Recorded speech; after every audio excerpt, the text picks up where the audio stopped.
Good evening, my friends. This is the Grimflayer. I hope you're doing very well.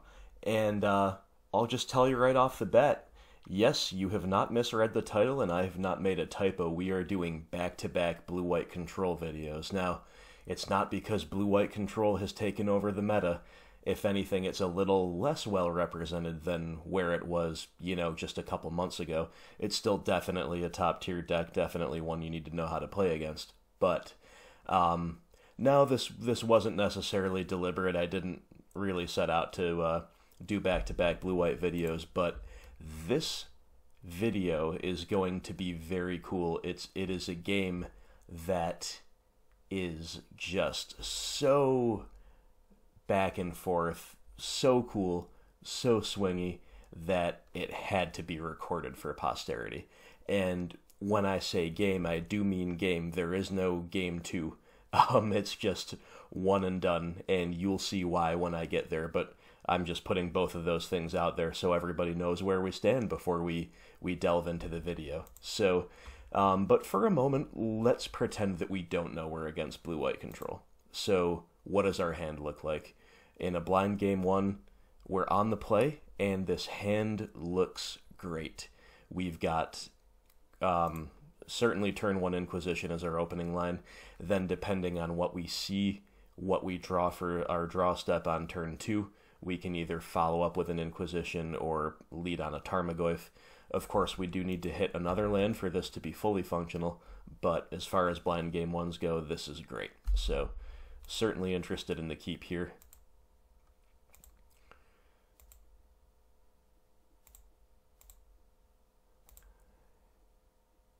Inquisition of Kozilek shows us our old nemesis, the blue-white control, and they've got a nice balanced hand.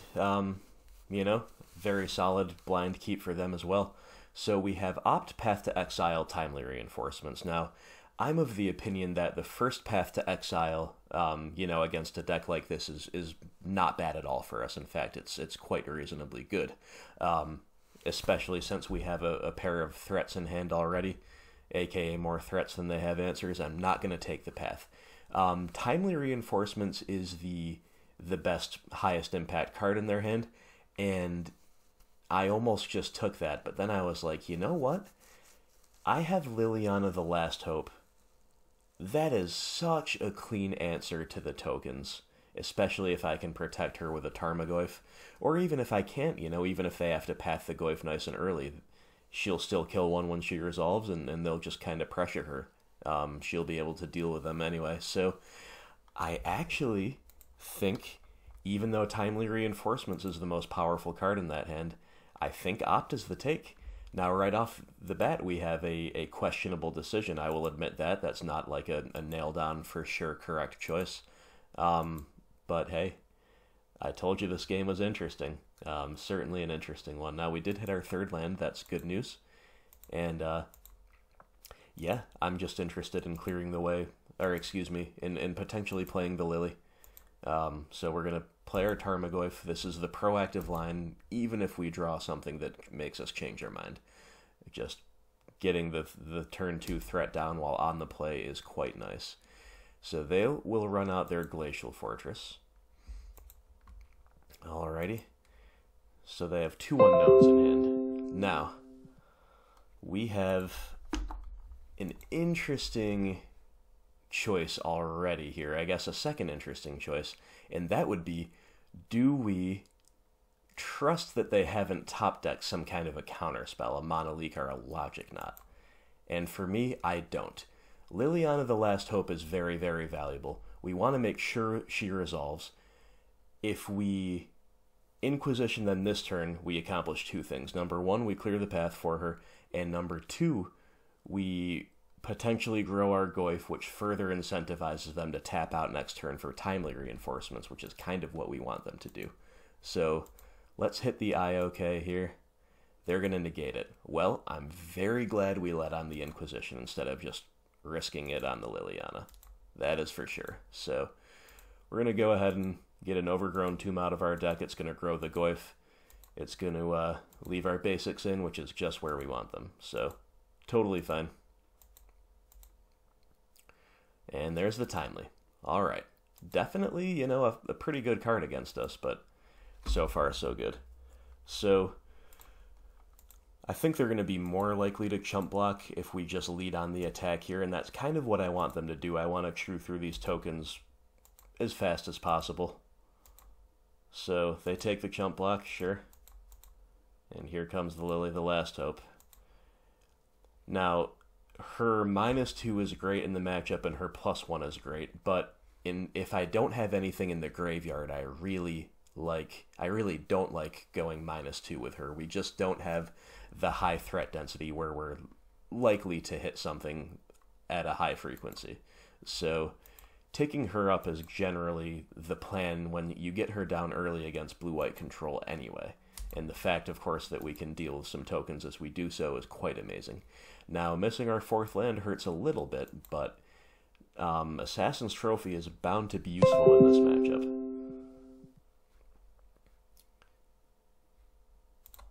Sorry about all these notifications popping up. That's something that usually does not, I don't believe has happened before, but as you all may know, or at least some of you know, I'm now in that Facebook group for BG Rock, so that's exciting. I'm getting friend requests, all that good stuff, and I'm getting my Tarmogoyf pathed. That is, like I said, something we're okay with, and the fact that they feel obligated to do that right off, you know, this early in the game is definitely not a bad thing for us. So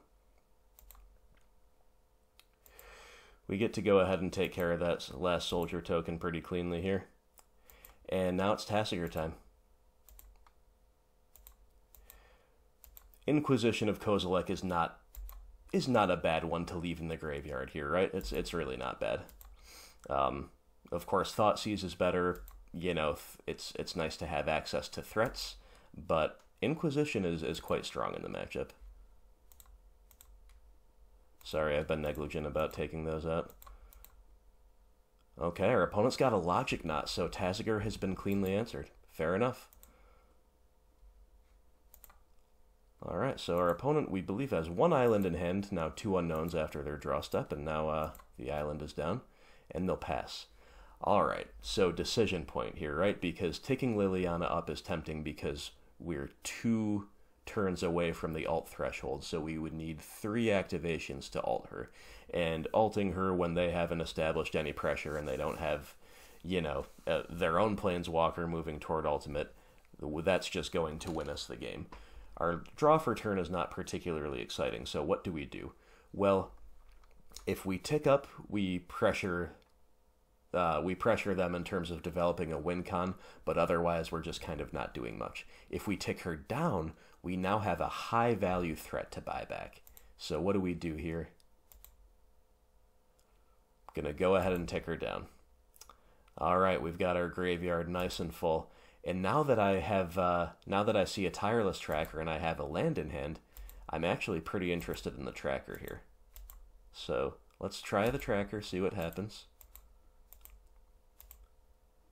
Aha, this is kind of what I was afraid of, the Cryptic Command. So Cryptic Command is obviously at this stage of the game at its peak, right? It's the mid-game, it can answer anything. We are unlikely to have too many double spell turns to really squeeze something great through a Cryptic Command. So it's at its peak right here, but I also don't mind this because they had an out to our Liliana alting in the form of this Cryptic Command. So that's definitely a really, you know, that's something that was going to shut off our win count regardless of what we did. So as much as the Cryptic is nice for them, you know, the good old counter draw a card, again, we haven't really gone down on cards ourselves because we're just using our Liliana. I'm happy to run out my Overgrown Tomb there just because, you know, mana is important. I definitely want to have as many double spell turns as possible, so even though that makes my Tireless Tracker a little worse if I buy it back, at this point I might buy back the Tasigur anyway. So Thoughtseize is a pretty great draw. But first we're going to make sure we get our Lily activation in. Tick her down, we find another tracker in a swamp, but yep, we're going to bring back the Tasigur. And then we're going to clear the way for him with a Thoughtseize. So we are just grinding left, right, and center. And they have a Snapcaster Mage. Okay. That's a pretty good one. They can't quite snap Cryptic, though, so that's quite fine for us. So what do they do here? Okay, so they're going to snap Negate. Interesting. I thought it might be snap Path to answer the Tasigur once I played it, but I guess I could, you know, maybe play around that. So they're going to snap and they're going to negate the Thoughtseize. Fair enough. So it's Tasigur time. I'm going to delve away. And this is another interesting decision point, right? So I chose to delve away all of those threats. And that is a questionable decision, but I'll tell you why I did it. So the fact that they negated my Thoughtseize, that signals to me that Thoughtseize is something that they didn't want to resolve pretty heavily. Like I said, Snap Path was a reasonable line there. You know, again, maybe they're just making sure they get some kind of value out of the Snapcaster. I understand that, but still, I think it's pretty reasonable to snap Thoughtseize, or to leave Thoughtseize there. Now, if I wanted to hedge, I could have left multiple threats in there. I didn't have to delve all those cards, but here, this lets me play neatly around a Path to Exile that they might have in hand, or some other answer to Tasigur, and it lets me hold up his activation. Again, we're just playing for card advantage. I also hold up double trophy for what that's worth, but really, this is, you know, I want to make sure I get my value out of Tasigur. We are not letting any opportunity to draw a new card pass, no matter what form that takes. So our opponent's going to opt Flooded Strand into Path to Exile. Sure. So here, like I said, I'm going to lose the Liliana, but I don't think I'm going to win the game by trophying away a Snapcaster, if that would even resolve with their one unknown in hand, right? So we're just going to buy back this Thoughtseize. That's totally fine. You know, losing the Lily hurts, it really does, but she got us so much value. She killed a pair of tokens.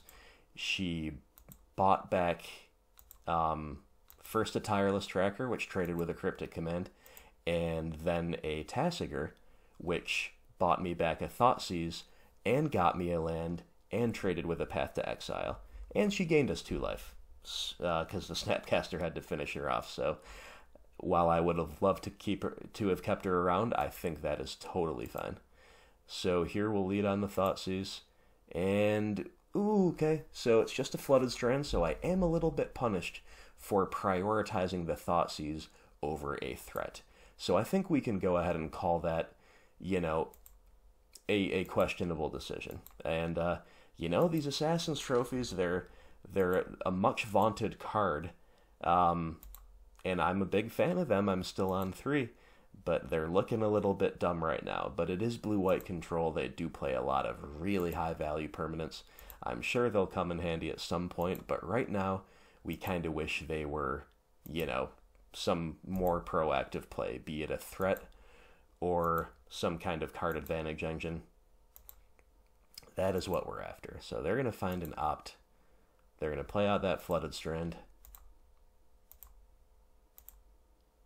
And they're going to get us for 2. Got to be disciplined with these trophies here. Definitely not going to fire it off willy-nilly on a Snapcaster Mage, you know. We have so many cards in our deck that just make this irrelevant, or answer it. Tasigur is going to make it irrelevant, and as far as being able to attack into us goes, but first we have to get it to resolve. So here I'm pretty clearly delving away everything that's not Lily the Last Hope, because she is the card I want to buy back above all. And he resolves. Well, this is just beautiful. Not only do we potentially get to resolve a Lily soon, again, we just keep the card advantage train rolling. It's a beautiful thing. Alright, our opponent makes a land drop, and they're going to pass. Okay. Let's go ahead and buy back. Ooh, not the Lily in Assassin's Trophy. Alright, fair enough. So this is another interesting decision point. This matchup is riddled with them.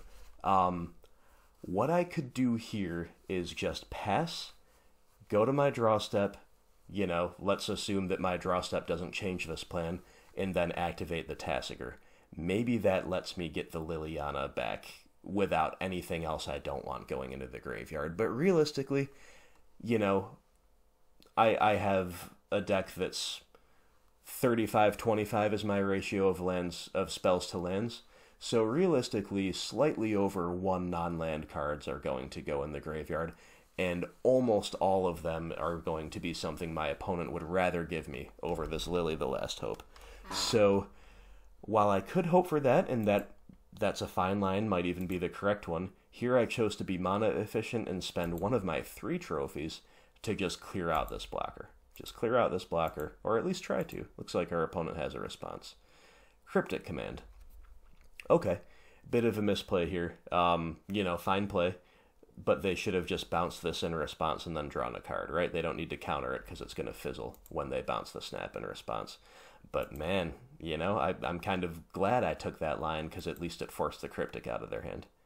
So they've got the Snapcaster, which means Snap Path is live, as well as Logic Knot if that matters. Snap Opt if they have nothing better to do, but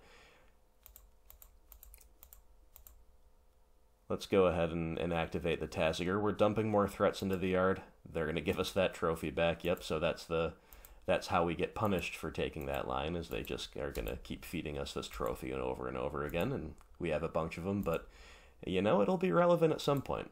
That is for sure. So it's going to be Snap Path, as we knew. And they're going to path it before we take any damage, and yeah, I'm just going to keep getting cards. That is the name of this game. We're just going to keep getting cards. Now they have to give us back a Collective Brutality, which is certainly better for them than giving us a threat with them empty-handed and all. But at least Brutality is never dead. At least Brutality can cleanly kill the Snapcaster, doesn't feel like a waste, it can drain them for 2. If it ever gets to the point where we have to spot check their hand, it's also fine for that. And the Snapcaster's gonna crack in for 2. You got it, my friend, you got it. Alright, and we're gonna naturally draw Lily the Last Hope. Now that's nice. That's really nice. We've been trying to get her back for quite some time. And I think we're just, we're just pretty much going to throw her out there. And immediately go on the card advantage plan, dump some more cards into the yard, and buy back a threat. Now, do note that we're down to 25 cards in library. Definitely been milling a lot this game, so just something to keep an eye on. We're going to buy back the Tarmogoyf here because Tracker without any lands in hand, strangely enough, with all these cards we have. No lands. Tracker is not as appealing. We just want the big threat, the quick clock and all that good stuff. And I'm going to just cleanly answer that while I can. I don't want them to top deck some way to deal with the Goyf and then Snapcaster gets to finish off our Lily. We're not going to let that happen again. They have an Ancestral Vision. Very, very good in the matchup. I'm sorry, they had that last turn. I missed it. So this is ticking down. That was the counter. And it's down to 3, and they just have a land for a turn. So that was definitely a brick for them. Thoughtseize is a card, technically. It is a spell, but it is also more or less a brick for us right now. Although if they're able to stay in the game and refill their hand, then it might become useful post-Ancestral. But for now, we've got a huge amount of card advantage and we've got a huge amount of board advantage, but a lot of our stuff just is not doing much right now. I'm pretty happy to Brutality them here just to do something this turn, and of course that increases the clock by 1 turn. Now they're on a 3-turn clock instead of a 4-turn clock. We'll tick the Liliana up and we will pass.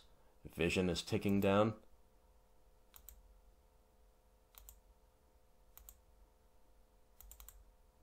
Opponent finds a Plains. Very bad for them. They brick for a 2nd turn in a row, but so do we. Again, same thing applies. We really want to capitalize on this window. We are not able to. These cards might be useful later, but for now, they're just pretty dead. Alright, but the Goyf clock is real. So now what do we do with our Liliana? So right now, again, we don't want to bank on -2ing her and finding a threat. So the only threat we know we can get back is a Tireless Tracker. Not that appealing. It actually does not increase the clock unless we top deck a land. Unless we, buy it back, play it this turn, then top deck a land. Okay, then it will increase the clock and they'll have lethal. But then our Liliana's gone because we will have cashed her in to buy back the Tracker. They find a Wrath effect and we just kind of don't have a board anymore. So I think it seems a little haphazard, right? We're going up with Lily, then we're going down with her, and but I think we're making the right decisions along the way. It's just we're having to kind of react with her to the circumstances of the game. They're one turn away from vision, and for the third turn straight, they draw a land. But of course, it's a Celestial Colonnade. Now, to be fair, if they're drawing some high-value permanents, we have all the answers in the world to them. If they're, refilling their hand, we can disrupt that. So they are breaking, but kind of so are we. Again, just to be mana efficient, I'm just going to take care of that Colonnade right now. Typically, I like to make them fire up a Colonnade before I spend removal on it, whether it be fueled or push or trophy. But again, I have so many more of these effects than I realistically need, so we'll use it then. All right.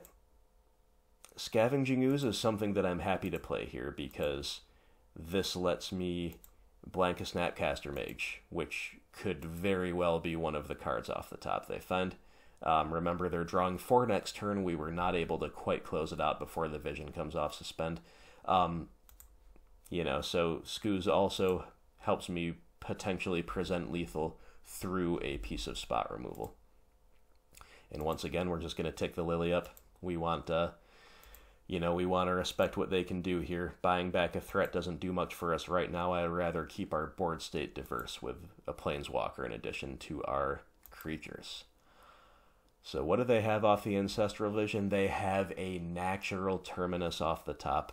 Well, that is quite bad. So, yeah, they get to Terminus, and they get to have 3 cards left over in hand, and a whole bunch of mana to spend. This is quite scary for us. They needed something really good like this turn to stay in it. So, definitely going to use a little bit of Scooz activation here. I'm interested in taking away the Cryptic Commands for sure. There are 2 of those, so those are both gone.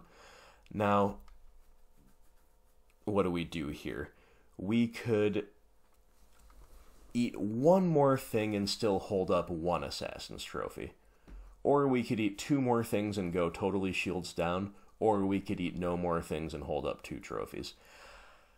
Kind of a tough call. Life gain doesn't matter. I'm not going to eat their Snapcaster Mage, so I could eat Path or Timely, or both, or neither. Those are probably the higher priority targets here. Again, as good as Timely is, I do have Liliana the Last Hope that makes that a lot less scary. I don't know. Kind of a tough call here. I thought about eating something, and then I just said, I think that's enough. We're gonna hold up our trophies because they could have a really scary turn here. Let's see what else they found.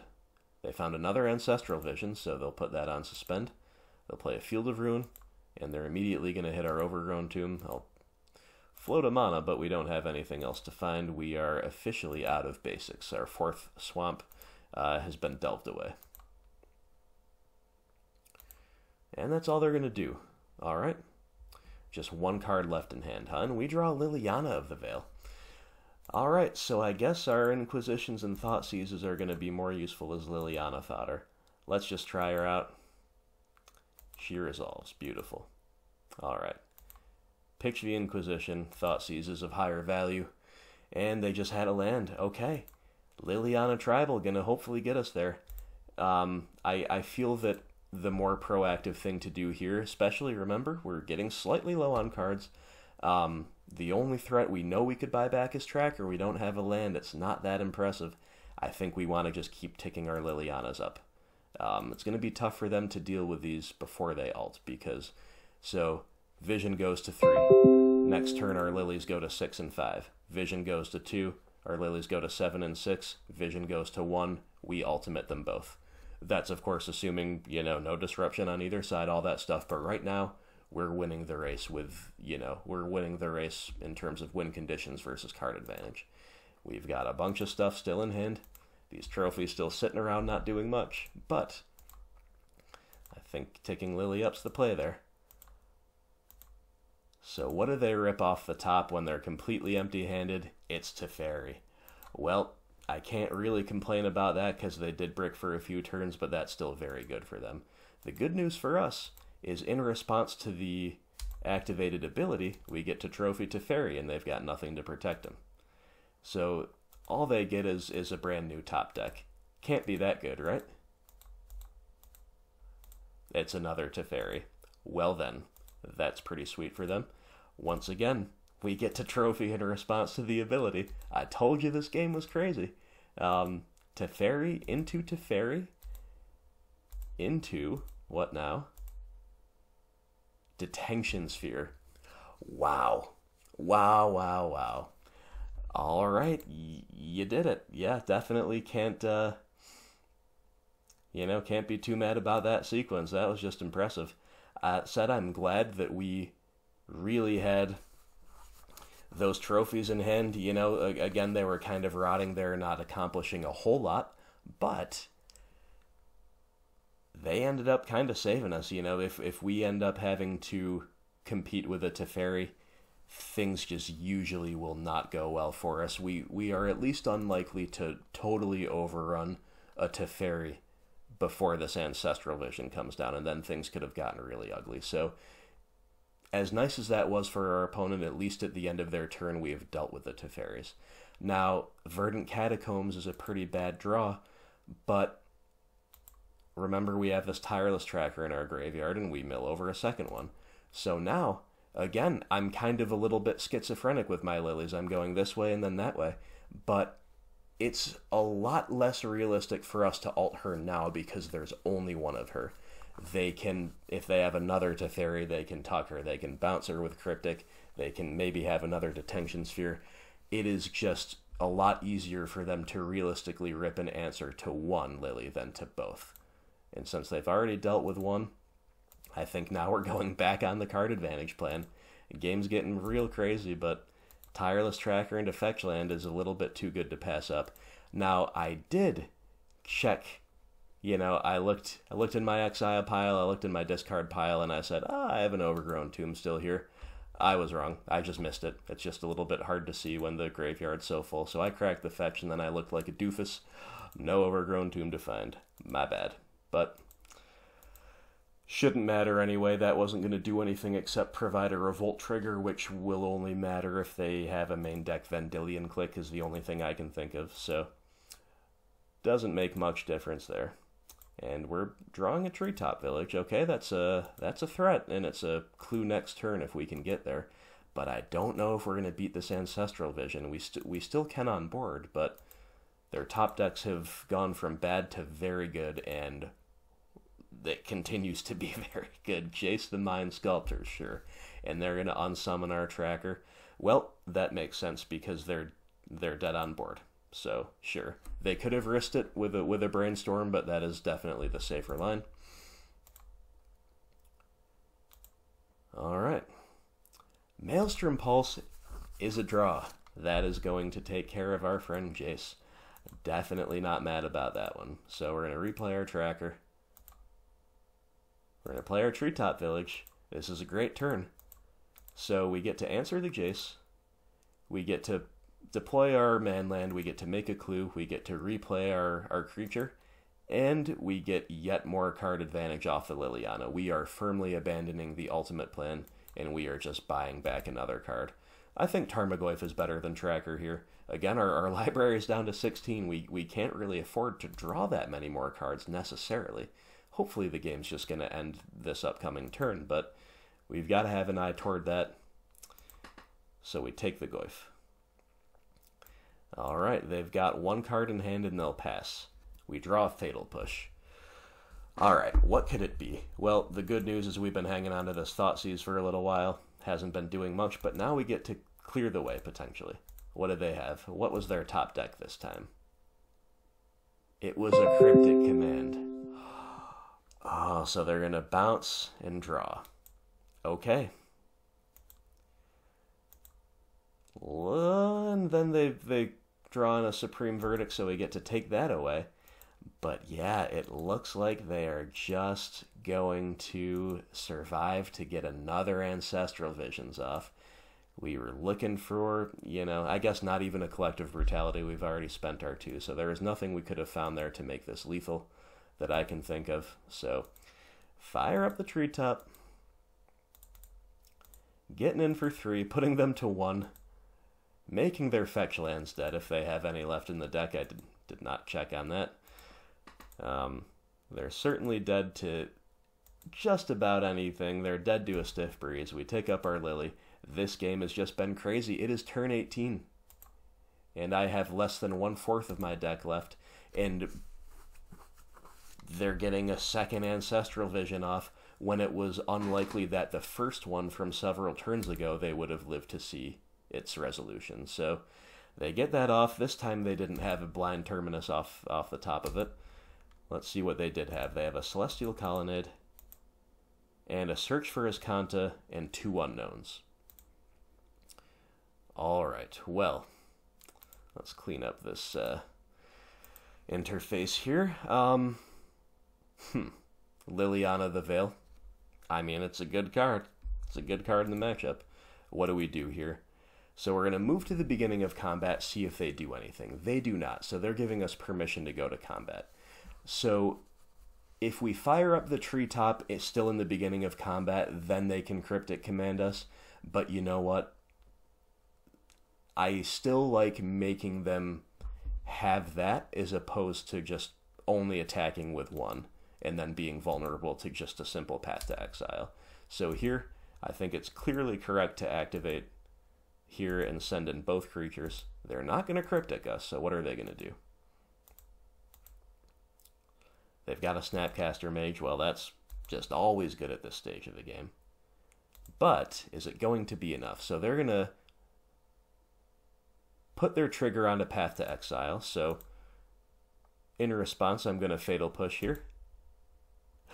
And they don't have anything. They don't have anything, so we did it. We did it. On turn 19, having fought through a turn of Teferi into Tension Sphere, having fought through 2 resolved Ancestral Visions and multiple Cryptic Commands, and a blind Terminus off the top of an Ancestral Vision, and timely reinforcements, and all kinds of other stuff, and a Jace, we got there. Just in the nick of time. We had some decent follow-up plays. We had more threats to play. We had a Liliana of the Veil, but they still have answers in the deck to Liliana's, and if we didn't get in there, who knows what else they had in hand. Clearly nothing that could stop the charge of these 2 things, though. So definitely a wild and crazy game 1. And our opponent actually just scooped it up entirely and left the match after this because, as you can see, they're 3 full minutes behind on the clock. There's no way they're going to win 2 games in 8 minutes as a blue-white control deck against a really grindy and interactive deck like ours. It's just not going to happen. So no sideboarding here, no games 2 and 3. It's not like the Jeskai control match where our opponent tried to play even though the clock was really low and ended up giving us a really cool game off of it. That's not the case here, so I hope you're not disappointed about that. Like I said at the beginning of the video, this is just one standalone game, but man, in my opinion, that was worth showing. This just showed how crazy this matchup can be, how important every little decision is, and how, in my opinion, the way to approach it is to say, we need to draw as many cards as possible, even if we have some slightly clunky sequencing, in places to do so, even if the draws don't always end up being that great, because look, we bought back, like a Thoughtseize, and that ended up blanking. Okay, that didn't pay off. That was with our Tasigur. We would have been better off leaving a threat there to buy back. But, if they had found an earlier Terminus and just, 2-for-1'd us after we played out that threat, we might have been wishing we had the Thoughtseize instead.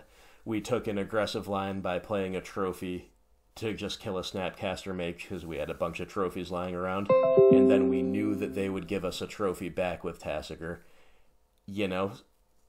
all that card advantage. It didn't look that relevant there, but we still had 2 trophies chilling in hand by the time they went Teferi into Teferi, and that was so, so crucial. And of course, we ended up finding stuff like Collective Brutality that was not necessarily all that relevant. At least it didn't look that relevant, but hey, it helped put them down in lethal range. 1 killed a Snapcaster, 1 drained them for life. So, and just Liliana, the Last Hope, the fact that we've got 2 of these in the deck now, I could not praise her highly enough after this performance. Just taking up killing tokens, threatening the ultimate, forcing the blue-white control player to deal with her, taking down for just massive card advantage that bridged us into more card advantage because it was either Tassiger or Tireless Tracker a lot of the time that we bought back with her. Wow, just like textbook grind from that card, from Tassiger, and from Tracker.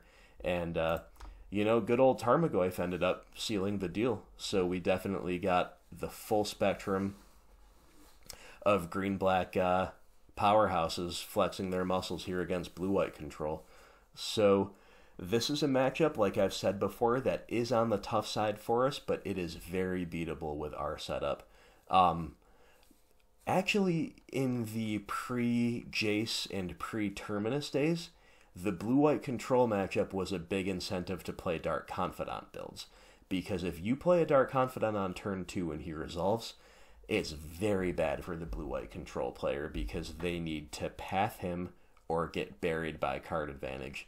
Your life total doesn't matter much, at least in most situations. And of course, the cards are amazing. And if they path your 2-drop on curve, that's also great for you because you get to pull ahead on mana and all that good stuff. So, but with the advent of Terminus and with the adaptation of technology like a one of Oust, I think the incentive to play Bob as it pertains to this matchup specifically is a little bit less. Now, don't get me wrong, Dark Confidant is still one of the best cards against blue-white control.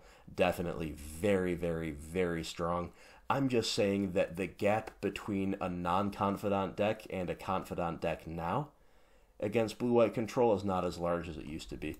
And remember, a lot of the cards that we're playing that wouldn't be present if we were playing Bob, which is, Trackers 3 and 4 probably, and Tassiger for sure, these cards ground really, really well here. So again, I'm not the arbiter of this debate. I'm not saying that this build is better for sure than Confidant builds, but I'm just saying that, even matchups where Confidant for sure shines, like the blue-white control, the cards we're playing in his stead also truly proved their worth here. So anyway, enough said about this game. It was really fun, and the opponent played it well. And yeah, I hope you, the watcher, enjoyed it as well. So as always, everybody, thank you so much for watching, and I will see you for the next video. Have a great night.